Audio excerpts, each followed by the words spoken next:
Colin Kaminski joins me this week to discuss oxygen and its effects on finished beer. This is BeerSmith Podcast number 293.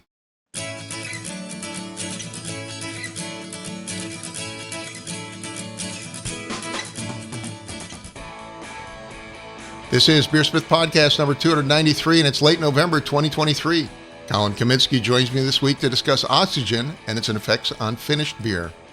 Thank you to this week's sponsors, Craft Beer and Brewing Magazine. They invite you to join their upcoming brewery workshop, March 24th to 27th in Austin, Texas.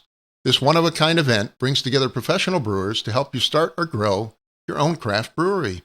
To learn more, please visit breweryworkshop.com. Again, that's breweryworkshop.com. And also the American Homebrewers Association.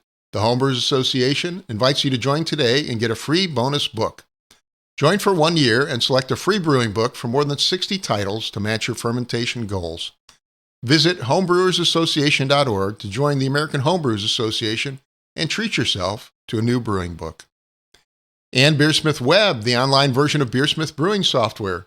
BeerSmith Web lets you design great beer recipes from any browser, including your tablet or phone.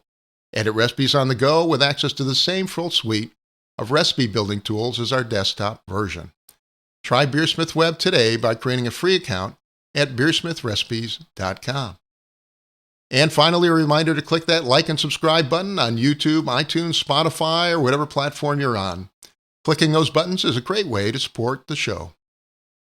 And now let's jump into this week's episode. Today on the show, I welcome back Colin Kaminski. Colin has been brewing beer professionally and designing brewing equipment since 1998. He is an R&D designer for the Pro line at More Beer, and he's responsible for designing the MB line of Pro equipment. He's also a brewmaster at Downtown Joe's in Napa, California. And finally, he's the co-author of Water, a comprehensive guide for brewers, as well as many BYO articles. Colin, always a pleasure to have you on. How are you today? I'm good. Thank you for having me, Brad. My pleasure. What have you been doing in the brewing world lately? I think you mentioned, we were talking before the show, you mentioned you've been designing a lot of equipment. Yeah, I do lots of drawings these days. So at Downtown Joe's, my responsibilities are 1 day a week. I write the schedule for the brew house. I do all the ordering, all the scheduling. I get to brew if I want. I don't have to brew if I don't want. So that's kind of fun. So I get about 20 batches in a year there. But then at More Beer, I do a lot of drawings. I've drawn all of their Pro tanks. Been working on some Pro brew houses, both electric and oil heated. Some grain mills, some other stuff. So lots of drawings, lots of technical drawings. I drew the whole Forge Fit line of TC fittings. So most of my days are spent at the CAD station doing technical drawings. Well, Colin, today you wanted to talk about oxygen and beer. What role does oxygen play, first of all, during fermentation, and then why is it critically important to get the oxygen out once fermentation is done? So it's very interesting because we talk a lot about oxygen in brewing, and certainly, I started pro brewing in 1998, and it's something I've thought about a lot. And there's really three places that we talk about oxygen, and they're really very different spots. And so it's convenient to think about them as three unique things. So one is the hot side aeration. How much air did we introduce into the wort before fermentation? And then what I call oxygenation, which is how much oxygen do we add to make the yeast healthy. And then the final thing is any oxygen that gets in post-fermentation. Now, the post-fermentation is the most critical stage by far. And we all know, at least I hope we all know, that keeping out as much oxygen after fermentation is the most important job of a brewer. I mean, if you want your beer to last more than a few weeks, you really have to try to minimize oxygen all the way through that. And we have all sorts of best practices that we use both in pro brewing and home brewing to try to accomplish that.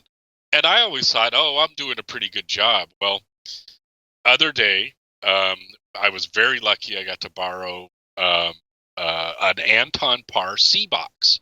Mm-hmm. Now, this is a $22,000 machine that just measures package oxygen. How much oxygen did you get in the can? And or the bottle. And I had this big chamber that you put a bottle or a can in, and you turned on a switch, and a big needle slams down and pierces the lid of the bottle or pierces the can. You can put soda bottles in it; it'll do pretty much anything. Wow. And then it puts about 100 psi of nitrogen in to make sure that everything stays in solution, and it starts pumping it through the machine. The machine then gives you readings. It gives you dissolved oxygen first. Actually, so what we measure at that point is total package oxygen, and then as it moves along, it collects about an ounce in a special chamber and measures how much CO2 is in. So you end up with a very accurate oxygen, like around 1 ppb, maybe even finer measurements than that, 0.1 ppb of oxygen measurement, and then 0.01 volumes of CO2. So we had a really good idea of what was in. We were transferring from kegs to cans, and we had a really good idea of what was in these kegs as far as package oxygen and CO2 levels. Then we could measure it in the can, and we could compare the two. Did we lose any CO2? Did we gain any oxygen? And what were the parameters that allowed us to do that? And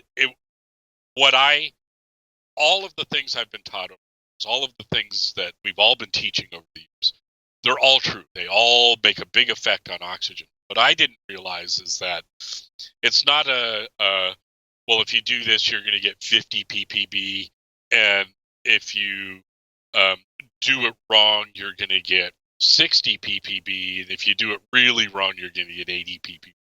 That's what I was expecting. Fine. Okay. Just because I had no experience. But it turned out that if you did it perfectly, boy, we could pick up less than 10 ppb. And if you did it where it was like, oh, that wasn't quite perfect, but it looked pretty good, that was 100 ppb. And if it was like, oh, well, that one didn't go well at all, but we'll accept it, that was, 4,000 ppb. Wow. That's yeah, orders of magnitude, huh? Yeah, orders of magnitude. And that was what was really shocking. Like we've always been taught, well, cap on foam. Well, that makes sense, right? The foam is full of CO2 bubbles. Well, it turned out that if you capped on foam with big bubbles, then you picked up a bunch of oxygen. If you capped on foam that was really tight, like the crema on your espresso, then you got the minimum amount of oxygen. All of those little factors that we've all been watching turned out to have really dramatic effects on the total package oxygen. Wow. Hey, can you tell me the process you do go through to package your beer? I assume you're talking at the brewery, right? Well, so we were at More Beer, and we were testing a pro canning line that some friends of ours in Australia had designed, and we were a little uncomfortable selling it until we knew that we could technically support it, that we had valid numbers that we could advertise. Sure. If you tell somebody, oh, this will do 5 ppb, and they go through everything in the world and can't do any better than 100 ppb, everybody's going to be upset. So we wanted to see what realistic numbers were. And I had a checklist that a friend of mine had given me of, well, when you're looking for oxygen pickup, these are the places to look.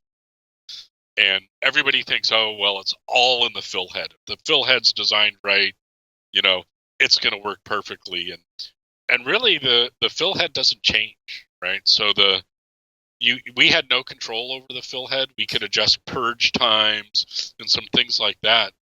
But the first big dramatic source of oxygen was a leaking fitting. Huh. And you're thinking, well, of course, beer's coming out, so you would expect oxygen to come in. This fitting was not leaking beer out, it was only leaking oxygen in. Wow. And tightening it dramatically reduced the oxygen. And so How did you even find the fitting then? We just tightened everything. Just tightened everything. Okay. And magically, the whole machine's just running, an order of magnitude better. And one of the fittings was, noticeably loose. It was like, oh, okay, this has got to be fitting. And it was just one of these push to connect beer fittings that had threads on one side and push connect to the other side. Added a couple turns to it, and all our oxygen problems went away. Wow. So, and then the C box was just phenomenal. I don't think without this machine, even had a prayer of getting something that was shelf stable can. So we had lots of kegs of Lagunitas IPA. That's what we chose. Okay. And this machine would just burn through kegs so fast that we'd measure each keg. We had a setup where we could pump beer out of the keg through the C box. Mm-hmm. Then we would can it, and then you'd shake the can for 3 minutes to get all of the air that's in the headspace back in the beer, and then you'd run it through. And Lagunitas was remarkably consistent, which is what we expected. It was about 24 ppb of oxygen in the kegs. Mm-hmm. Now, this isn't a fair test because as time goes on, the machine's going to pick up less oxygen in the keg. So these kegs, didn't just come off the keg filler. They'd gone to a distributor. We'd bought them. We'd stored them for a few days. So some oxygen disappears from the C box. That's a really important thing to remember. When you're canning, you want to test these things right away. Just pull it right off the can line, start shaking. So you're talking about parts per billion, obviously. What levels of oxygen are kind of considered bad in say, a commercial beer? So this has changed a lot over the years. I remember in the 90s, a very big brewer was hosting the Master Brewers Association, and they were bragging about how they could do, 3 parts per million pickup. So that's 3,000 parts per billion of pickup on their really expensive canning line. Now breweries are running under 20. Some breweries are running under 10, even with not the state of the 10 pickup. Wow. And so if you're doing really good, you've got your bright tanks purged really well. You've got all your lines purged really well. You should be able to set everything up to under 10 ppb of pickup. It's just absolutely fascinating.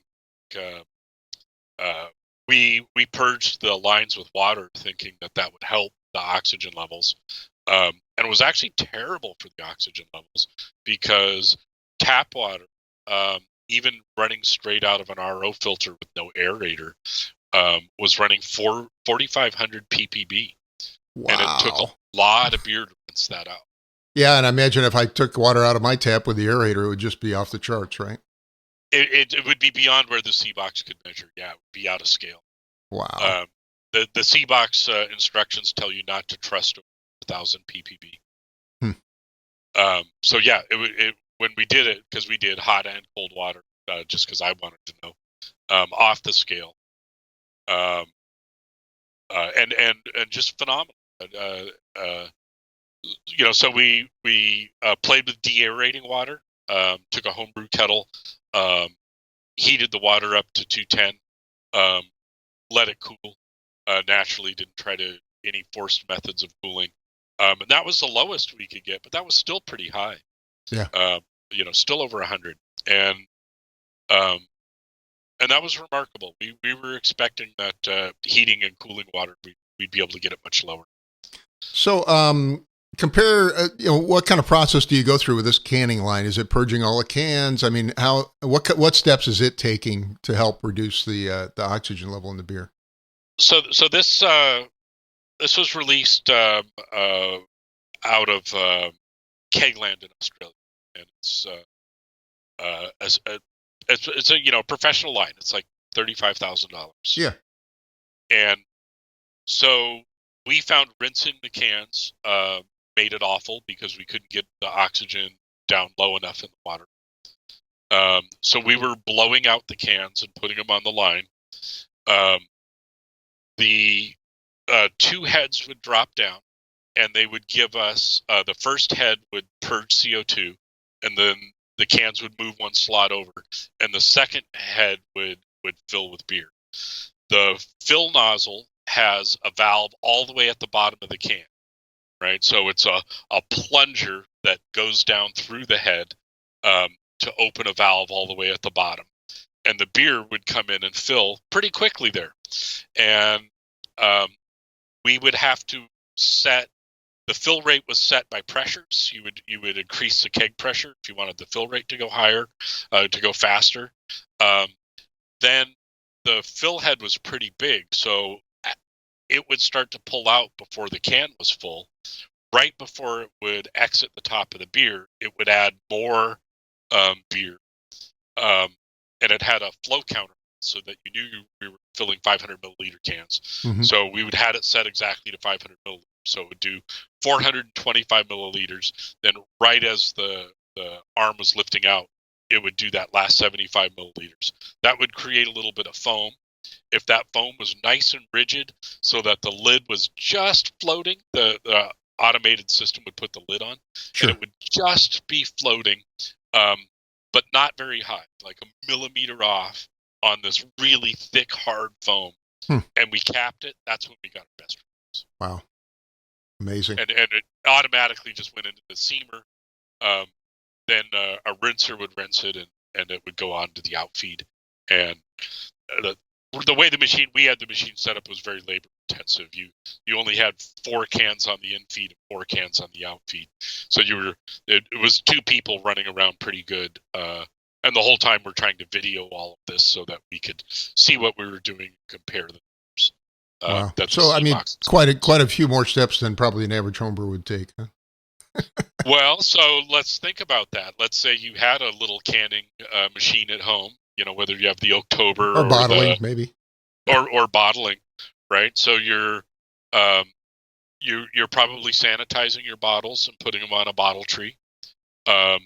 We learned that has to be perfectly dry, that you don't want any residual liquid in there. Even though the liquid itself isn't going to change the flavor of the beer, the oxygen in the liquid will. So you want it to completely dry before you start bottling. Mm-hmm. Then you want to purge from the bottom with CO2. You want to do your fill and cap on foam. You don't want foam that looks like it was from a soda pop. You want foam that looks like it was from an espresso. You want that big rich foam, and then you want a cap. And one of the things that we know in pro brewing is you want the lip dry cap in a bottle. We didn't worry about it so much in the cans, but I think in a pro situation you would want the can lip dry too. Wow. And that's a challenging. You want to cap on foam, but you don't want to get any foam on the lip. And of course, most homebrewers don't do any of those things, right? I mean, most people are bottling or are carbonating in the bottle, so they have no foam on the top, right? So carbonating in the bottle, though, you've got that yeast scavenging. Yeah, you do. That's right. Yeah. Yeah. So that this whole experience was a great argument to carbonate in the bottle. Interesting. Because of course the fermentation as it goes to carbonate is going to take up some of that oxygen. Hopefully all of it. Yeah. Well, and then that was another thing that we've talked a lot about with Sierra Nevada. Where does that oxygen go? Yeah. Right. In any part of the process, right? So let's say I picked up some oxygen in the can. I'm not fermenting the can. What happens to that? Well, a lot of it gets bound, especially in these really hoppy beers. A lot of it gets bound to the hops because the hops just love oxygen. And so if I were to measure a can, let's say I did 2 cans in a row exactly the same, and I measure one right now, and I measure one tomorrow, I'm going to get a much lower oxygen reading in the one tomorrow because the hops have picked up the oxygen. The problem with that is it's not a permanent bond, and you don't know if it's going to be a week later or a month later or 3 months later. but those hops will let go of that oxygen, and they will participate in the staling reactions, the wet cardboard flavor, the other staling reactions about with oxygen package. Interesting. Well, you sent me some other notes here. Let's cover another term you want to talk about was oxygen pickup. So you can talk about that. So what the machine, what the C-Box measures is total package oxygen. Mm-hmm. Total package oxygen is all the oxygen that they can get, that the machine can get to react to the sensor. Now, some of that was already in the keg. So if we subtract what was already in the keg from what our reading was, then we get the oxygen pickup. So the oxygen pickup is what, as a brewer, we're trying to control, because we don't have any control over what was in the keg, bright tank, or the carboy. But we do have control over how much we pick up. So it was good to keep those clear in our minds that, hey, there's 25 or 28 ppb that we can't deal with here. But we don't really want it to go, let's say, over 48 and have 20 ppb of pickup. And we were really expecting, and we would have considered a successful test if we were getting 50 ppb of pickup. That would have been good enough for us. We were getting a lot of cans that were 10 ppb of pickup. Mm-hmm. Again, I would have loved to be able to run this thing all day long and get hundreds of samples. But it canned so quickly. We ran out of beer fast. Keg would just last a few minutes. Wow. And suddenly, you have 100 cans of beer and you're going, oh, well, what if we tried that? And you set up to do it, and all of a sudden you have 100 cans of beer again. Wow. Which we gave away to all the employees, which was fun. Well, that's nice. And you mentioned total package oxygen as a measure. It does change over time, so it goes down, and then does it rise again in the long term? How does that work? So I didn't have the C-Box long enough to really see what it sees. What we do know, Sierra Nevada is really good about teaching about all this kind of stuff. I get to go there a lot. And what they've been telling us for years is, like, even if you have one iron molecule, and iron and oxygen bond together really well, that iron molecule is going to hold on to that oxygen for a really long time, but then it's going to let it go. And for their shelf stability program, what they've found is no iron in the product whatsoever. You and I think about getting iron from the water. That's probably the most likely place we're going to pick up iron. Mm-hmm. Maybe from a well jacket. They were picking it up from their filtration. They use DME for filtration. And even though they specify the lowest level of iron that you can get, they were picking up more iron than they could tolerate. Wow. And that's when they installed centrifuges, is when they found it out. A long time, 15 years ago. So they centrifuge the iron out, I guess? No, so they don't. They do pad filtration to get big chunks of hops out and things like that. Okay. And then they centrifuge the rest. And that actually leaves so little yeast that they still carbonate the pale ale in the bottle. And so for the pale ale, they then do a cell count, dose it with yeast, and dose it with sugar. So they do a cell count and they do a CO2. They calculate how much CO2 they need. They add the right amount of yeast from their proprietary math for yeast cells that they need. And then they add enough sugar from standard math to get the carbonation level on. And if you look at the bottom of a Sierra Nevada Pale Ale bottle, you'll see a paper-thin layer of yeast. Wow. Which isn't their house yeast. That's their bottling yeast. They use 2 strains. I had no idea that they naturally carbonated. They still do. They always cool. have, and they still do. Yeah, I believe it's the only big brewery that I can't think of. Yeah. Well, let's go through some practical things to reduce oxygen. You already talked a little bit about bottling, but let's talk about, for example, secondary transfers is a big source of oxygen, I would think, for most homebrewers that are transferring beer from keg to keg, or from perhaps a fermenter to a secondary fermenter. So yeah, or from a fermenter to a keg. Yeah. Right? A lot of brewers I know will ferment. They'll push off into the keg, force carbonate into the keg, and then bottle for friends or competitions or whatever whenever they need beer to leave the house. And that was kind of how I worked, and so I've been thinking a lot about those processes. So the fermentation has consumed the oxygen in the fermenter. As soon as the act of bubbling is done, you probably want to get that airlock off because it lets air both ways. Even though we don't think it does, it does. So you probably want to get your carboy or whatever your primary fermentation is capped off. If you have a PRV, you might want to cap off even when there's a little bit of activity left. If you're capped off and you're sitting at 1 psi, it's probably a pretty ideal place to sit there if you're fermenting ales.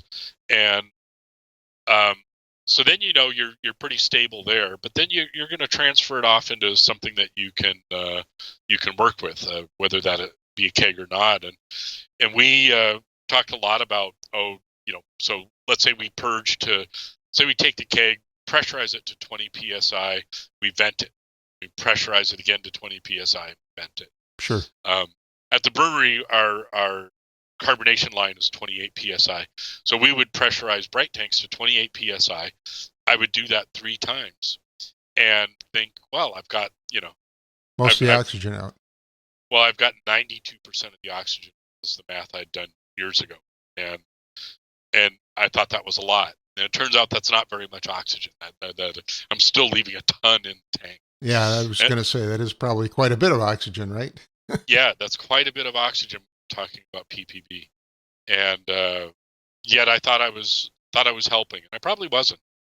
The other thing I would do is after it was full, I would purge it 3 times again.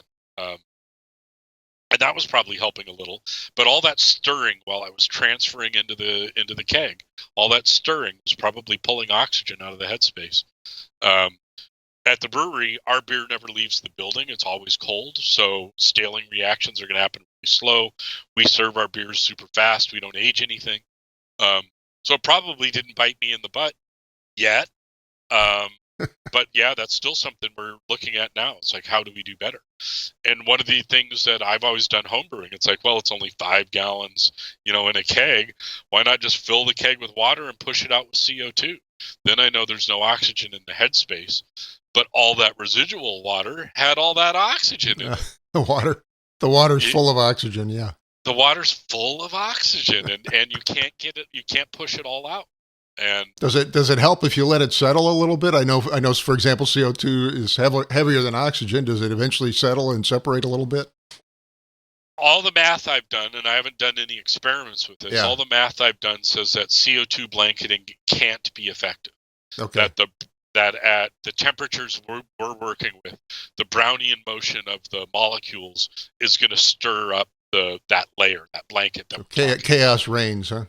Chaos reigns. Now, if we have a much bigger difference in density between blanketing gas and the atmosphere, then we actually do get a pretty good blanket, and we can blanket with argon really well.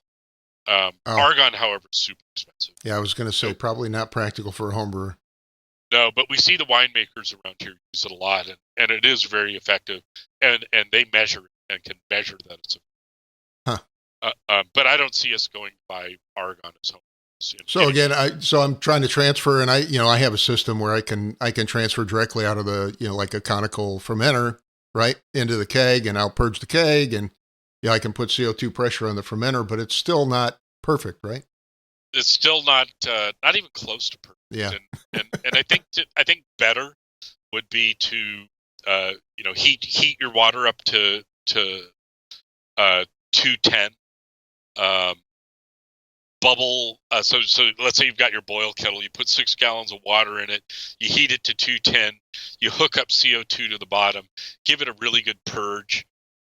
Let it sit again, still at 210. Then fill your keg with it, and then push it all out. Wow. Then you might have, if you're doing a barley wine where you're going to let it sit warm for a year or something like that, it's worth that much effort. I think that the sea box has taught us it's worth that much effort now. Well, of course, the barley wine, sometimes the character, it derives anyways from the melanoidins and so on. It's kind of this old wine character, and it comes from oxygen, but so it's but not, I don't like quite as bad. I don't like the sherry character. The sherry character, exactly, was what I was talking about. Yeah, interesting. Yeah, that and I prefer it if we keep the sherry character out. Yeah, well, when I was first brewing, literally batch number one for me was a 10-year-old can of Cooper's extract. That a friend of mine had I think bought I did it the same in thing. and it was the most sherry tasting thing I've ever had in my life. It tasted more like sherry than sherry. That was probably oxidized before you even started brewing with it, though. In the can, yeah. And probably because the headspace had so much oxygen. So, I mean, compare this to what we used to do, which is, I used to take the beer and transfer it from a primary to a secondary fermenter, like a carboy or something like that. And then, with no CO2 purge, of course. And then eventually it would make its way into a keg or a bottle. I mean, there must have been tons of oxygen in say, an average homebrew of 10 years ago. I think so. And when I look at homebrew over, the last 25 years, it has gotten much better. And there's lots of reasons for that. I think it's easier to get fresh extract. I think the brewers are much better at following standard practices. But there's still, I still run into a lot of beers at home festivals that have what I call homebrew character, and I wonder how much of that is attributable to oxygen beacon. Interesting. How long does it take? Let's say I'm making a beer and going to serve it fairly fresh. How long does it take to get for the oxygen to start to really affect the flavor of the beer, the stability of the beer, and so on? In pro brewing, one of the things we do, we have a parameter that we call package stability. How long can we leave this beer in the trade before we have to worry about it? So you might see a born on date, but that doesn't tell you what date to pull it from the trade. And in order to generate that number, they do two things. One is they actually age the beer and taste it. But the other thing they do is something called force aging. They've got these big chambers. They look like a cabinet. For some reason, they always have plexiglass doors. I think that's or glass doors, so they know there's beer in there. I don't know why. But they run through a cycle of heating and cooling the beer, and they can simulate 3 months of aging in a week. So I guess my answer is, how are you storing it? You're storing it all in a refrigerator, much longer than if you're just throwing it in your basement, and definitely much longer than if you're storing it in the trunk here. I did an experiment one time. I was thinking, well, let's do the most faithful IPA we can do. An IPA went around the Cape of Good Hope in a ship and a hold. I'm just going to take a case of beer and I'm going to throw it in the trunk of my car, commute to work for a month. Boy, that was the worst tasting. Yeah, I know temperature cycling is one of the worst things you can do to your beer. Just bringing it up and down rapidly is not good. Yeah, and it does force age it. If a beer that has very little oxygen will survive that much better than a beer that has oxygen. And I think the heat convinces the oxygen to let go of the molecules is really what I think is happening. I don't know why the cooling part helps. But yeah, for some reason, the cycling is better than just holding. Now I get this question all the time. Do we run into risks doing things like dry hopping, where we're throwing, introducing oxygen perhaps right into the finished beer, just by dry hopping? Yes. We are adding a lot of oxygen right there. And one of the things we're seeing for a number of reasons is people adding while there's still some active fermentation. A good rule of thumb, I think, for dry hopping now, we wouldn't have said this 15 years ago, is to wait till 2/3 of your gravity is consumed.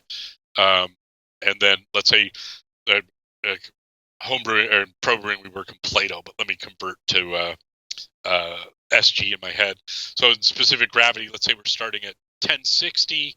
We're going to drop down to 10, 15, maybe 10, 12 for West Coast IPA. So we like those West Coast IPAs nice and dry. When we got somewhere around 10, 25, 10, 30, that's when we'd put in the dry hops. And there's enough yeast still active that we're hoping that it would pull some oxygen. The bigger factor is we've learned that a lot of these hop molecules are bioactive, which means that the yeast can take some of these aromas,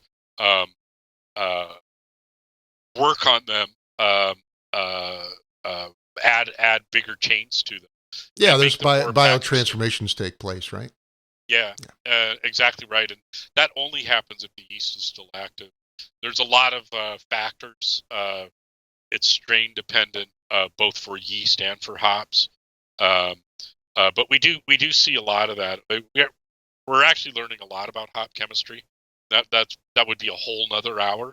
Yeah. I've had a number of guests come on to talk about the importance of thiols, linalool, geraniol, biotransformations during active fermentation, and so on. The one that we kind of gloss over, which has been very interesting for me, is hops in the mash and in the boil can some of these molecules that should come off in the boil actually get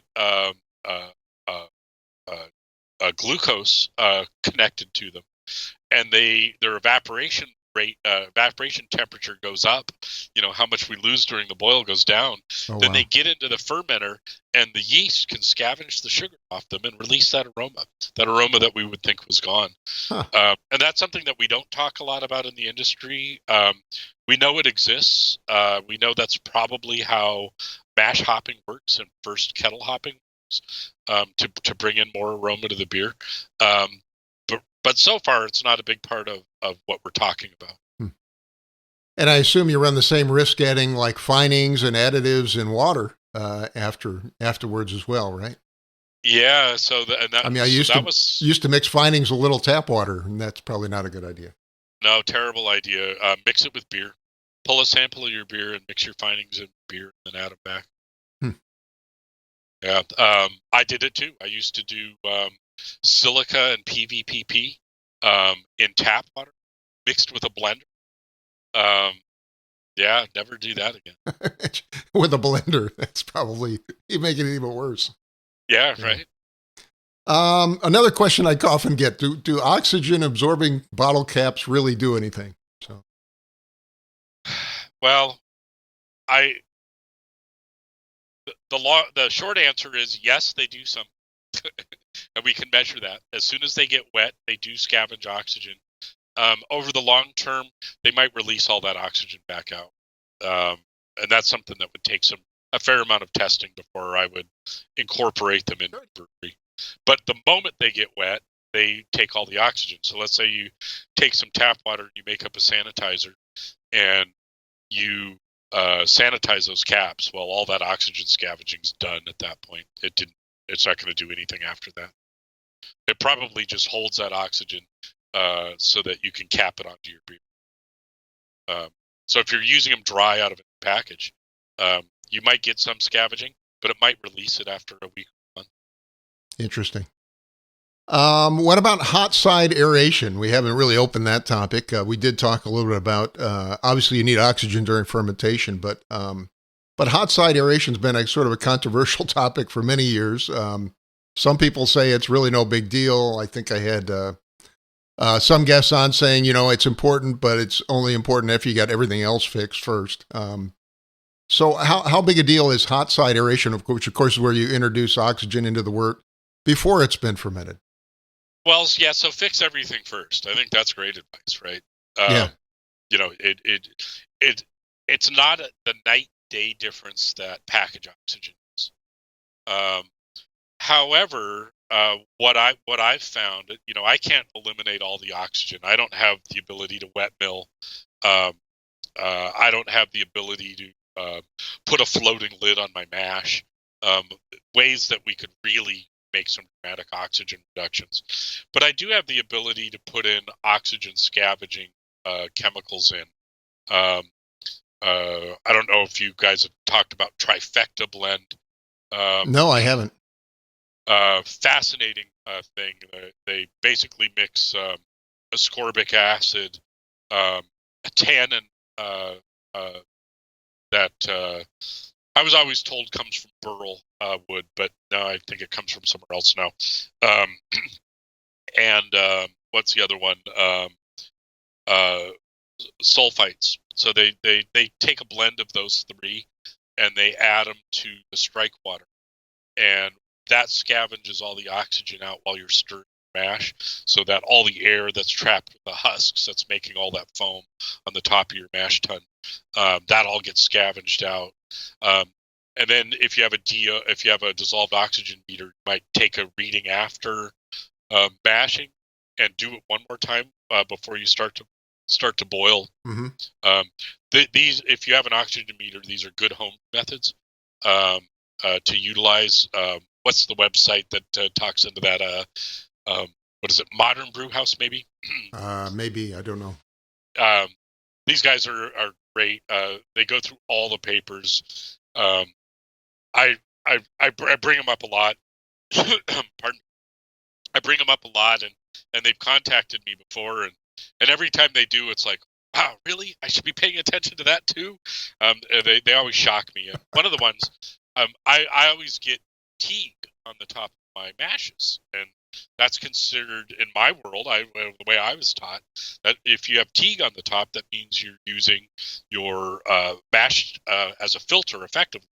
Teague is this really fine powder protein, and you can see these little layers of it after recirculation at the top of the mash tun. Mm-hmm.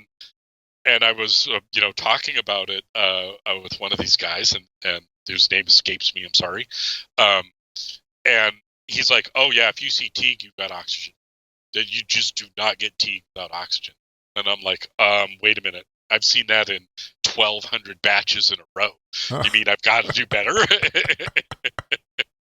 and literally on batch 1243, we changed and tried to limit the amount of teague we were creating by using trifecta. We don't have an oxygen meter at the house, so for us, we have to do it like a home would in guess, and taste. And what we're finding is the more we do to lower hot side aeration, the more brilliant our malt character is. We're a brew pub, so we don't buy malt based on cost. We only buy malt based on flavor, because we're selling everything across the bar. So saving, 10 cents a pound isn't going to make any difference to the bottom line to us. So we buy the most beautiful malts we can get, and they're better if we focus on HSA. Well, that's one of the questions I was going to ask. What are the effects of hot side aeration? It's not the same, obviously, as packaged oxygen. No, not at all. And for me, it's my friend Brian talks about many processes. Brian Hunt at Moonlight Brewing talks about many processes this way. But this is a great example of where I can use his metaphor. Drinking a beer with a lot of HSA is like listening to a concert from the parking lot. Yeah, you can hear the music. The music's there. The musicians are good. But boy, when you get inside the concert hall, it sure sounds a lot better. And that's what that's the difference in malt character for me. It's like, yeah, I can taste all those malts, but boy, if I get rid of all the HSA, it's like having that concert feeling right in front of you. You've got that beautiful layers of malt, of biscuit and nutty and all of these characters that we look for, but they're separate. They're not blended together. They're separate, unique, they're bright, and they're distinguishable. And I love it. And cool. I think it's worth all the effort that you go through. Nice. Well, how can I tell if my beer has oxygen problems? What are the off flavors I should really look for? So the classic one that we teach in light lagers, and it works in light ales too, is wet paper, wet cardboard.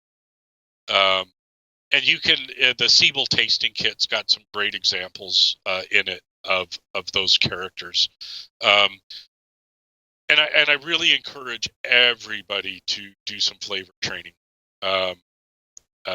We have these uh, uh, there's the short and shoddy program that goes around, and people are like, "Oh yeah, we couldn't taste the difference in these," and it's like, well, you should have tasted the difference in that experiment, and if you didn't, it was your lack of training, not that it's an acceptable brewing practice.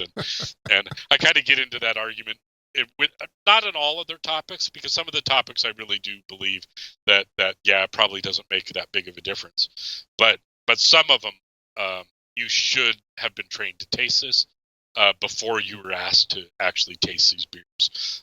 Because once you're a trained taster, there's lots of things that are very obvious. And one of the first things you should be trained to taste is light skunking and the paper character from Cardboard, yeah. yeah. I use those kits during the BYO boot camps that I teach occasionally, and they are excellent. And it's always amazing. There's only typically out of the whole class, there's typically like one or two people that get all the flavors right. You know, when I do that training, and I do that training a lot too. I'll take 6 that I want to train. Yeah. And I do it in 3 days. And on day 1, it's double the threshold. And we talk about it. We talk about all the flavors. On day 2, it's at threshold. And on day 3, it's at half threshold. Wow. And I am amazed how many tasters can pick up below threshold levels of some of these compounds. I knew a woman one time that could do diacetyl at 100th of threshold. Yeah, some people are very sensitive to that, and so that that's an issue. Yeah, and to for me, some acetaldehyde is a green apple character. I kind of like it. To me, it makes a beer taste fresh. Yeah. So I tend not to care if it's in my beer. But some people are super sensitive to it, so I do taste for it. I do make sure it doesn't exist in. Yeah. I can create it at will in beer. So I've intentionally brewed some beers with it. Nothing I'll do anymore. Well, Colin, and that was all because a taster just was so annoyed by it. Yeah. Some people are very sensitive to certain flavors. I know, for example, some people don't like buttered popcorn, which obviously they wouldn't like diacetyl. Well, an imitation butter is diacetyl. Yes, it is, absolutely. And one more thing, if we can sneak it in, we did talk about the third spot of oxygen, and we might as well flush that out just a tiny bit. So when we're adding oxygen to make yeast healthy, it's super important. And really what we're doing is we're rebuilding the sterile reserves. So at the end of fermentation, yeast will try to use its last energy to make sterols. It's basically its battery. It's how it's storing energy to be healthy when it gets used again. And as we're storing yeast wet, those sterile reserves get depleted. So that the yeast cell can stay healthy. So what we want to do is we want to give it some oxygen. We want to give it some time, that lag time, to build its sterols, and then use it. Well, we found that in the industry now, we found there's another way to do that, and that is you take yeast that's at the peak of its sterol levels and you dry it. So all the dry yeast manufacturers now are recommending no oxygen with dry yeast. Interesting. I did not know that. Yeah, I thought that was very interesting too, and I did a bunch of experiments at More Beer. It's like, well, can we teach this? Can we say this? And I was pitching on big beers, a double IPAs, and so I did a pale ale, I did a double IPA, I did a pale ale, an IPA, and a double IPA, and pitched on them, no oxygenation, no hydration. Just simply pour it on the beer through the carboy neck and put an airlock on it. And then we took the whole staff into tastings with it. And we all liked the ones with no oxygen the best. Wow. I will add that with liquid yeast. I will add a caveat to that, though, is if you get to the very, very high gravities, like if you're making wines and very high gravity meads, you actually do need to slowly introduce it, and that has to do with osmotic shock. But exactly right. So there is a limit to that, and we We tested it all the way up to 1080. Yeah. But when you get into like wines and, there's meads I make that are some of them start at like 1150, 1160. Totally different realm. Yeah. Even at 1100, I would be right. So again, if you're making wine, hydration. You may want to consider slowly introducing that yeast. And adding nutrients to hydration. Exactly. Yeah. Well, Colin, it's great to have you on the show. Just really quick, your closing thoughts. And I think home brewing has a lot of room for growth, and I think we're going to still see people taking pro innovations, bringing them to the home level, and using them to win competitions. Even though pro brewing and home brewing has become more homogenized than ever, I still think the pro guys have some good things that we're going to be able to disseminate down to brewing. We're going to still see home brewing get better. I think we talked a little bit about home brewing itself as a shrinking market, but what I'm seeing is the average beer is getting better and better and better, and has for 25 years. The average beer now at a festival is much better than the average beer 25 years ago. I think a lot of that is because of the work you're doing and work that people are doing to disseminate good information out in the public, and I really appreciate it. Well, thank you, Colin. Really great to have you on the show again. A pleasure. Thank you for having me. My guest today was Colin Kaminski. Colin is a pro brewer at Downtown Joe's and co-author of the book Water, a comprehensive guide for brewers. Colin, thank you once again. Oh, gosh, my pleasure. A big thank you to Colin Kaminski for joining me this week. Thanks also to Craft Beer and Brewing Magazine. They invite you to join their upcoming brewery workshop, March 24th to 27th in Austin, Texas. This one-of-a-kind event brings together professional brewers to help you start or grow your own craft brewery. To learn more, please visit breweryworkshop.com. Again, that's breweryworkshop.com. And also the American Homebrewers Association. The Homebrewers Association invites you to join today and get a free bonus book. Join for 1 year and select a free brewing book from more than 60 titles to match your fermentation goals. Visit homebrewersassociation.org to join the American Homebrewers Association and treat your shelf to a new book. And BeerSmith Web, the online version of BeerSmith brewing software. BeerSmith for the web lets you design great beer recipes from any browser, including your tablet or phone. Edit recipes on the go with access to the same full suite of recipe building tools as our desktop version. Try BeerSmith Web today by creating a free account at beersmithrecipes.com. And finally, that reminder to click the like or subscribe button on YouTube, iTunes, Spotify, or whatever platform you're on. Clicking those buttons is a great way to support the show. I'd like to thank you for listening, and I hope you have a great brewing week.